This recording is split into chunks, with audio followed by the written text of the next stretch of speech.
Kevin Stefanski must figure out who the starting quarterback is for the Browns sooner rather than later, and he even said so himself. We'll talk about it coming up next on the Locked On Browns podcast.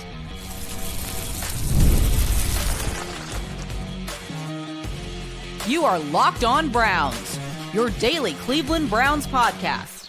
Part of the Locked On Podcast Network, your team every day. What's up, Dog Pound? I'm Spencer German, your host of the Locked On Browns podcast. I'm proudly covering your Cleveland Browns each and every single day in the land and on the road. What type of timeline is there for the Browns to decide their starting quarterback? Kevin Stefanski chimed in on the subject on day one of training camp. Also, I reflect on day one. What happened in the quarterback competition? Where do things stand as training camp sort of commences here? Plus, Myles Garrett set some bold expectations for the Browns this season, and I'm not sure if it made fans excited or just caused a collective eye roll from the fan base. I do want to thank you for being in every day with the Locked On Browns podcast, making us your first listen every single day. Remember, you can find Cleveland Browns content with Locked On Browns every week, Monday through Friday, guaranteed, with bonus content on some weekends as well, and it's, of course, totally free to you. Just hit that subscribe button wherever it is that you get your podcasts, and, of course, at the Locked On Browns YouTube channel, where you can also get involved in the show by sharing your thoughts on anything we discussed today in the comment section. This is your team, so be part of the conversation every single day. And today's episode is brought to you by Monarch Money. Take control of your finances with Monarch Money. Use code LOCKEDONNFL at monarchmoney.com for 50% off your first year. The timeline for the quarterback situation is going to be something to monitor throughout training camp. And what I mean by that is like the timeline to name a starter. And Kevin Stefanski was asked about that exact thing on day one of training camp, where things sort of stand, when he expects to maybe have an answer to that question. And it's not that I expect that he was going to give like an obvious, like a set date, like, hey, by August 17th, we'll know. I didn't expect that. I don't think anybody should have expected that. What he did say, though, in sort of concluding his answer, was that he hopes it's sooner rather than later. And so what's interesting in how they've sort of set this thing up, it was, same thing on day one that we've seen throughout the spring, splitting the four quarterbacks up. You had the rookies on one field during 7-on-7s, the veterans on another field, sharing reps. And I think that's what makes this whole thing very difficult right now. Like, I've seen three-way quarterback competitions. I ain't ever seen a four-way quarterback competition. And so you're trying to maximize as much as you can the reps that are available, who's getting them, when they're getting them, allowing you to evaluate everything that these guys are doing. And that's a difficult thing to pull off. You have the weekend here. You're in helmets. You're in shoulder pads starting here in the next couple days leading into the weekend. Then you have Sunday off. And I think by Monday, you'll start to see a shift in terms of how they're running practice. I think it'll be less about splitting the quarterback room in two. I think it'll be more about like, all right, in certain drills, like you're just going to get however many reps you get, and it's going to prioritize the players, most likely Joe Flacco and Kenny Pickett, that the team views as most likely to, win this starting job essentially.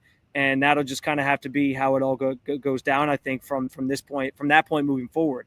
Now, but that's not an answer to who the starting quarterback is, right? That's still figuring things out, going through the process, evaluating and whatnot. And so it's the next step of this process in this timeline, but it's not giving you the telltale answer. Now, what I think is interesting as we think about when that answer will eventually come at some point, I've been banging the drum on this very show to pay attention to the joint practices. I know the Browns, I'm sure other teams feel this way as well. The Browns really use those sessions to evaluate their team, their players. You're in a controlled setting where you can set the parameters and what you want to work on. Red zone, 2 minute, third down, fourth down, whatever it is, they can, 2 minute offense.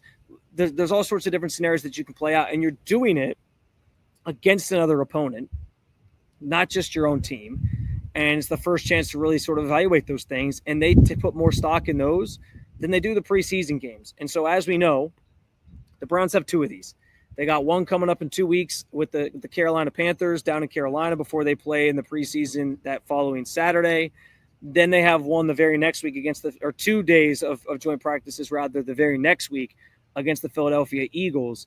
And I would venture to guess that is around the time that we will start to get a better sense of like who the starting quarterback is going to be, where the team is leaning, where their head's at sort of with this conversation and this discussion, because that feels like the sweet spot for, the evaluation sort of taking the evaluation reaching a phase where they feel comfortable making that sort of decision in the grand scheme of things. So again, it's going to be Carolina's going to sort of be the first test run. I think you will see all the quarterbacks play in that first preseason game, and then the second week will be the joint practices you're using as your biggest tool, where you're getting the most reps in the starters, the ones, technically the ones, especially at the quarterback position, get the most work. They probably won't play as much in that preseason game against the Eagles. And then I think when you return to practice that following week, we'll have a pretty clear indication, and I would guess there'll be some sort of communication from Kevin Stefanski, the coaching staff, of how things kind of sit at that point, and we'll get a better idea of where they're leaning in terms of this competition. That's just a guess. It's sort of theorizing here, because of course they could always just try to pull on this thing as long as they want. But I also think that doesn't help the organization. That doesn't help the team moving forward. Like, you want the quarterback to get out there, and like back in the spring, there's a lot of moving parts. There's a lot going on back at that phase of the program, or in terms of the work you're doing. It's a lot about installing things. It's a lot about getting guys acclimated, getting guys up to speed, getting guys in shape, those types of things. And when you have three quarterbacks who are new to the system, it made sense that like Flacco was kind of off to the side, and those guys were taking most of the reps. When you get to this phase of the program, when you get to this phase of the summer, it's more so about building up and ramping up for an NFL season. That's what's happening here. The Browns are counting down to week 1. They're getting themselves prepared to play actual regular season games, play actual football, all those different things. And so because of that, like, the priorities have changed. You have to have a sense of where you're at with this quarterback competition, who's going to be the starter, because those last couple of weeks of the summer, I know training camp sort of ends mid-month, but those last couple of weeks of the summer, you're going to want your starting quarterback to just be focusing on building rapport with his teammates, building rapport with his weapons, getting that chemistry going, and just be able to kind of hit the ground running with stuff you want to do within the offense and go from there. So as I think about the timeline, as I hear Kevin Stefanski's remarks on it, and he says sooner rather than later, I think the sweet spot for what is sooner in their minds, and what should be in all of our minds, is probably that week of, if not that week after, the joint practices with the Philadelphia Eagles. I'm guessing they'll execute those. They'll go through those. They'll sit down after the preseason game that weekend and really evaluate where they're at, how they feel, and make a decision sort of on, here's our starting quarterback and moving forward. And we'll kind of know mid August, because I think that the joint practices of the 13th and the 14th, I believe, of August, we'll have a better sense of where this thing's headed at that juncture of the summer, I think, here, leading up to, of course, week 1 of the regular season on September 7th. So keep an eye on that, follow along, of course. And speaking of the quarterbacks, if there's one thing day one taught us about the competition, about the depth charts, it's that not much has changed. I will talk about just that coming up next on the Locked On Browns podcast.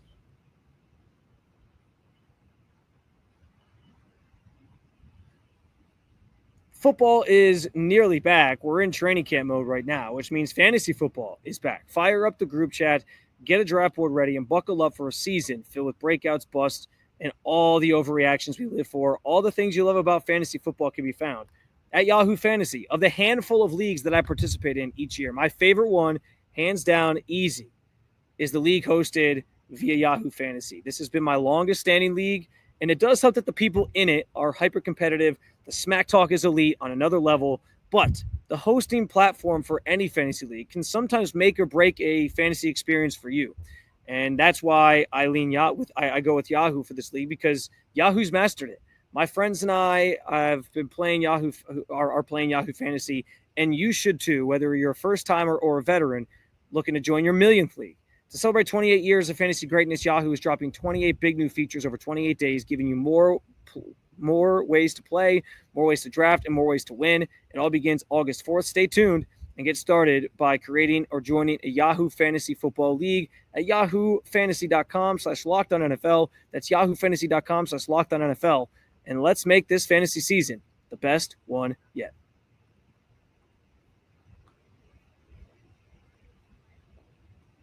not much has changed in the Browns quarterback competition since we last saw these guys back at the end of minicamp in June. I mentioned it in the first segment, but the concept of, hey, when they break off for 7-on-7s, it's the rookies on one field, it's the veterans on another, and they're maximizing those reps for each. Veterans with the ones largely, and probably a mix of twos, the rookies with the twos, the threes, and the fours. And that's kind of how they've been treating this thing. That very much stayed the same on day one of training camp. I'm anticipating it's going to stay the same on day two of minicamp. I'm expecting that to sort of stay the same really through the next several days of practice, including Saturday, which is one of this day two of the open sessions for fans to attend. And then I think it maybe flips a little bit and changes a little bit when they return to practice after Sunday's day off on Monday. And so we'll see if that's how it really does transpire. But in terms of the way that they handled reps, very, very similar to what we've seen in what we saw at minicamp. Same thing applied in the 11-on-11 portion of practice, where it was Kenny Pickett up first with the ones, Dylan Gabriel up next with the twos, and Shedeur Sanders up third with the threes, and Joe Flacco sort of serving as that spectator, if you will, during that portion of practice. Again, we all want answers as to what all that means. I think it's simple. I think it's just this team knows what they have in Joe Flacco. I don't think they need to see a ton of reps of him, especially in this setting where it's, again, helmets and jerseys, even helmets and shoulder pads when those come on in the next couple of days. Not necessarily the time you need to see Joe Flacco. And he's already kind of talked about the idea that, like, you know, a lot of this is out of his control. Like, he just kind of goes with the flow. Whatever decision they make, he can only control what he can control. So he's just focused on the task at hand, focused on the reps that he's going to get. And I think they've signaled at this point he kind of has a leg up on these guys just naturally because he's been in the system. You know what to expect. He's a veteran in this league. He's 40 years old. Like, what more do you need to see from Joe Flacco at this point in his career? Is what the sense that I get from this, and things will, I think, more so ramp up for him once the pads come on. And that'll be where the competition really sort of takes its next big turn. And Joe even mentioned this too. Like, day one, they only really ran like 20 so plays in general in 11-on-11 work. Like, so what are you going to give 4 plays per guy like that? It just doesn't make a lot of sense right now that they're like, you know, having to distribute them evenly, including Joe Flacco. So I think he kind of has, again, I've called it, I think, a first round bye before. I think he kind of has a first round bye right now as they get back into the swing of things here at camp. But in terms of like how the other 3 quarterbacks essentially looked, and Flacco did, for what it's worth, look good in the modified 7-on-7s, where it's basically you have 7 guys on defense. You have an offensive line in front of you with the defensive line that's just other reserve offensive linemen, not really rushing the passer or anything. You know, he did what you would expect Joe Flacco to do in a setting like that, where there's not really a pass rush bearing down on you. He looks like Joe Flacco. He's as sturdy and steady as they come. He's consistent, and that was obviously a good sign. But as far as the other 3 guys, especially in that 11-on-11 portion of practice where they handled all the reps in a shared sort of space, Pickett with the ones, Gabriel with the twos, Sanders with the threes, I think of the 3 quarterbacks, I think that Kenny Pickett had the most consistent of the 3, had the most consistent day, and probably his best day since he's been here with the Browns and you know, out here on the field. He made a lot of, you know, he was making the throws. He missed, I think, on 1 pass the entire practice, including 7-on-7s. But I think generally in that latter portion of practice, he was pretty much, I think went like 6 for 7 or something like that, or whatever it was, 5 for 6. He completed that was for the day, because that was including his total numbers from earlier, because he didn't run 5 or 6 even pass plays. He had a really nice throw to Jerry Jeudy on a dig route over the middle, where he kind of zipped it into a tight window crossing the field, and Jerry sort of cut it up for a good gain. That was his best throw of the day. I thought his decision-making looked pretty sound, and so Pickett, you know, showing you at least early on, I think, with the Browns kind of seeing him and why they traded for him in a steady day to start off training camp. I thought Gabriel also looked very, very solid. I would say one of his best days of practice since he was drafted back in April. And he actually had the play of the day where it was a really nicely designed play where he basically booted to his left, and he was told that the play design, he was supposed to stop before booting all the way. You had levels concept down the field to that side of the play. But on the backside, you had Gage, Larvadane doing a post and then stopping and cutting back to the sideline on the far side of the field. It's a long throw, but Dylan has the arm to complete it. And he put it down there. He was wide open, confused the defense a little bit, and Larvadane took it into the end zone for a big touchdown. Play of the day, throw of the day, really well designed play as well. And I thought that was kind of a highlight for Dylan Gabriel, who posted what I thought was his best day of practice since he's been with the Browns, even dating back to minicamp and OTAs and all that. So both those guys look good, and it was a good start for each of them. I think Sanders, admittedly, and I'm trying to be fair and fair here in my evaluation of all these guys. Sanders had what I would say was his worst day. There was just something off about it. He wasn't seeing the field well. He was late on some of the throws, even in the 7-on-7 stuff where he got the most sort of hands-on work with the twos. He was throwing balls into tight places where they probably would have been intercepted if it was the ones, or there were a couple drop passes in there as well. And he did have one really, really nice layered throw towards the sideline that I thought was nice, a nicely placed ball. And that was his highlight of the day. But it was also the only pass he completed across the 7-on-7 stuff and 11-on-11s for the day. So just an off day. And listen, those things happen. Nobody should be, as much as we can only read so much into stuff that's going on in the field during training camp and against air and all these things anyway. And that goes across the board for all the quarterbacks. We also can't read too much into like one bad day for any one of these quarterbacks either. Sanders, I thought, looked the best in the spring, the most consistent in the spring. He made the most head-turning throws in the spring. But, training camp, he got off to a little bit of a slow start. And the beauty of training camp is you're right back at it the next day. You have a chance to sort of shake it off. So I don't think it has to be some indictment on him by any stretch. He's going to be fine, understanding the head on his shoulders and how he's treated everything to this point. I'm sure it's not going to be a big deal. We'll be out of practice here in a little bit. We'll get a chance to actually see him in person and what he looks like on day 2. But, yeah, certainly his worst day so far, but plenty of room to continue to just get better. And I'm sure we'll see him turn it around pretty quickly here.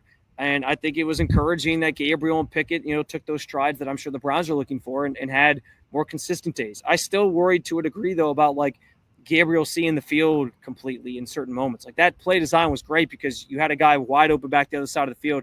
You had the offensive line kind of moving with you that direction, so it was easy to see. But there was another play where he completely missed Deontay Johnson high, and that's been a theme for him. He's thrown the ball. He's sailed the ball a bunch of times on guys, both in minicamp and during and on already day one at training camp, where it just seems like he maybe doesn't see where the guy is, or he's trying to sort of anticipate it, but he throws it a little high. And I do think that comes to some just the sight problems, the sight lines that he has in the backfield behind a bigger, bulkier offensive line. So we'll continue to monitor that and see if that creates any problems for Gabriel. But that's kind of the assessment and recap of the quarterback competition from day 1 on Wednesday. Also from Wednesday, Myles Garrett set some high expectations for the Browns. I don't know that anybody in this fan base is buying it, though. We'll talk about it coming up next on the Locked On Browns podcast.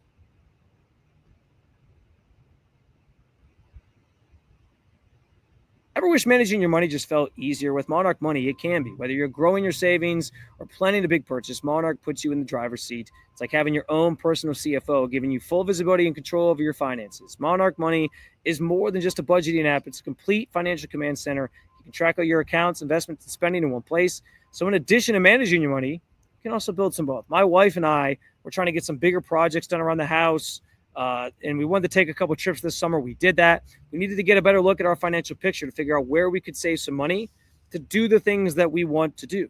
Monarch has made managing our money together as a couple smoother than ever before. Take control of your finances with Monarch Money. Use code LOCKEDONNFL at monarchmoney.com for 50% off your first year. That's monarchmoney.com. Code LOCKEDONNFL for half off your first year.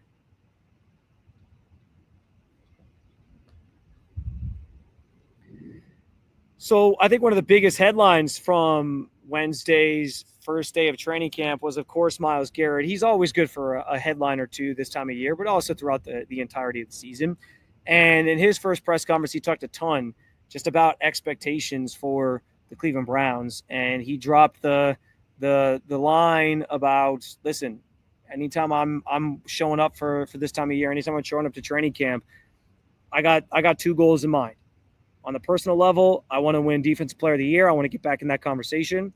And on a team level, I'm here to compete for a Super Bowl. And that's where his head's at. Now, what I find interesting about those comments in this setting and this time around, because this is nothing new for Myles. Myles pretty much always shows up and says something along those lines. He pretty much always shows up and is ready to tell people, hey, Super Bowl is the goal. And I have no problem with that. For what, like, look around the league on Wednesday when so many teams around the league open up training camp. You will find at least one person on most teams who said something similar in regards to, wanting to win a Super Bowl, how that's the goal for their team. There are teams that have no shot at winning the Super Bowl that are talking about how that's the goal for their team. And, I think anytime it's a healthy thing for a team to show up this time of year, be highly motivated, feel the excitement of a new season approaching. And, if your goal or your messaging isn't built around that being the goal for your team, then obviously you're doing it wrong anyway. Like, I expect every team to show up on some level and have that same sort of mindset where they're like, hey, championship, that's what we're here to do. And all these players, like, they put their bodies on the line.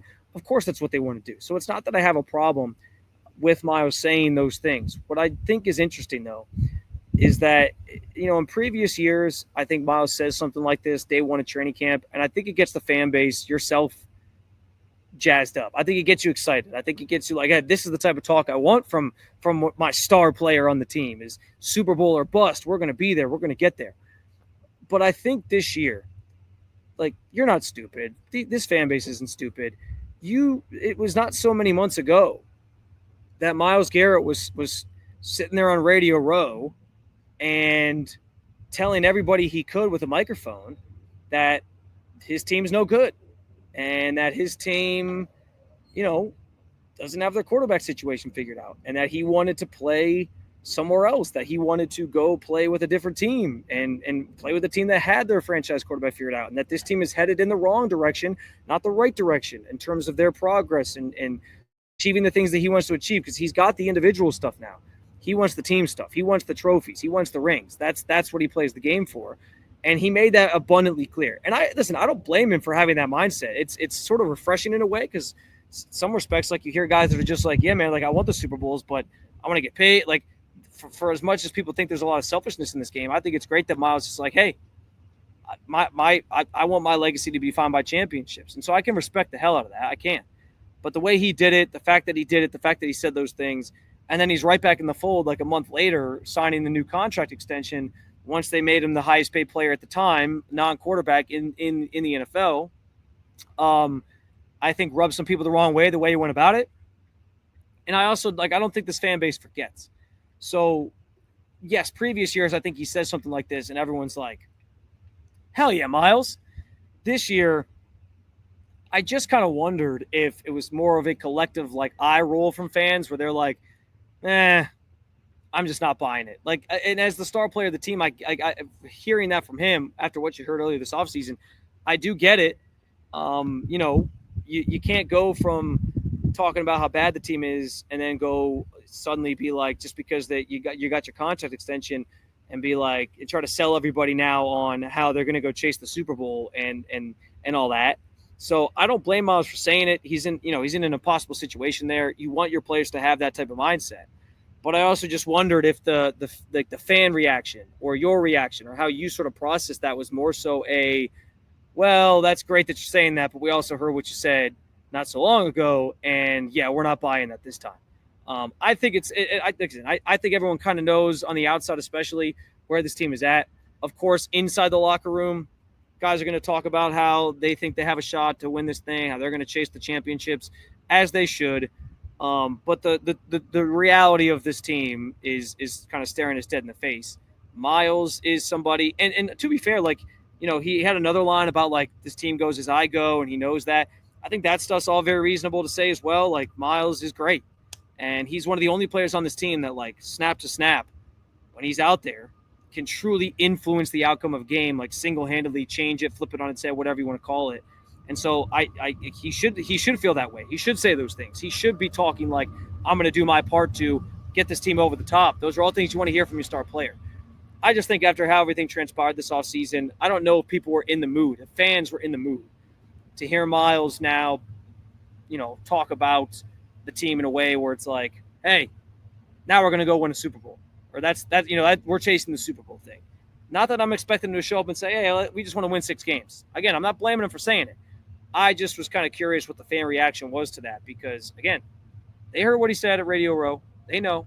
And I think that's those initial comments he said way back when, are like it. I don't think fans forgot. Like I think that sort of has set the tone for the entire trajectory of this team all offseason, the moves that they made as training camp is now here. There's this very tempered, from my perspective, this very tempered sort of understanding of where they're at, where they're headed, how this season's going to go. And so I think it was, a lot of just like, okay, Myles, and keep it moving. Whereas previous years, I probably would have got some people fired up and they'd be talking themselves into how this team gets to the postseason and makes some sort of magical run, if you will. Another episode down with you, Dog Pound. Thank you for joining me as always to talk about your favorite football team. Make sure you hit that subscribe button. Make Locked On Browns your first listen every day. I'll have plenty more for you, including whatever happens on day 2 of training camp here today. We'll talk about it for Friday's episode, and we hope you'll jump on in, subscribe, and tune in for all that. Season's coming. It's an exciting time of year. We're going to have lots and lots of content for you. You don't want to miss out. So keep on following along with us here at Locked On Browns. And, of course, for your second listen, check out Locked On NFL Scouting, or keep it local. Check out Locked On Cavs or Locked On Guardians. Thank you for being an everyday at the Locked On Podcast Network. I'll talk to you again real soon, Cleveland. See ya.